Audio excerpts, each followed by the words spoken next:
ঢাকা বিশ্ববিদ্যালয়ে চলছে আমার ভাষার চলচ্চিত্র উৎসব। এবারের 5 দিনের উৎসবে স্থান পেয়েছে 16টি চলচ্চিত্র। 15 ফেব্রুয়ারি শুরু হওয়া উৎসব চলবে 19 তারিখ পর্যন্ত। প্রতিদিন সকাল 10টা থেকে রাত 8টা পর্যন্ত সবার জন্য উন্মুক্ত থাকবে প্রদর্শনী। ভাষার মাসকে কেন্দ্র করে ঢাকা বিশ্ববিদ্যালয় চলচ্চিত্র সংসদের উদ্যোগে 2002 সাল থেকে অনুষ্ঠিত হচ্ছে আমার ভাষার চলচ্চিত্র উৎসব। প্রতিবারের মতো এবারের 23তম আসর অনুষ্ঠিত হচ্ছে বিশ্ববিদ্যালয় টিএসসি মিলনায়তনে। নতুন ও পুরাতন বাংলা সিনেমা এক ছাদের নিচে দেখতে পেয়ে খুশি দর্শনার্থীরা। শিয়া বাটার ও ভিটামিন ই সমৃদ্ধ lily glam beauty soap. Lily, always beautiful. আমার কাছে এখন পর্যন্ত সব মিলিয়ে খুবই অসাধারণ লাগছে। এরকম একটা ফেস্টিভ্যালের মতো একটা ভাইব ক্রিয়েট করেছে। আমি মুভি দেখতে আমার অনেক ভালো লাগছে।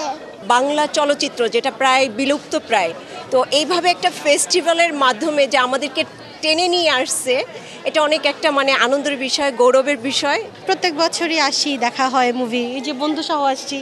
স্বল্প মূল্যে এমন চলচ্চিত্র উৎসবের আয়োজনকে সাধুবাদ জানান অনেকে। টিকিট বাজেট ফ্রেন্ডলি আর সহজেই দেখতে পারি, কোনো থিয়েটারে আলাদাভাবে যেতে হয় না। আর এখানে সবাই আমরা স্টুডেন্ট। আমি ক্যাম্পাসের না, বহিরাগত।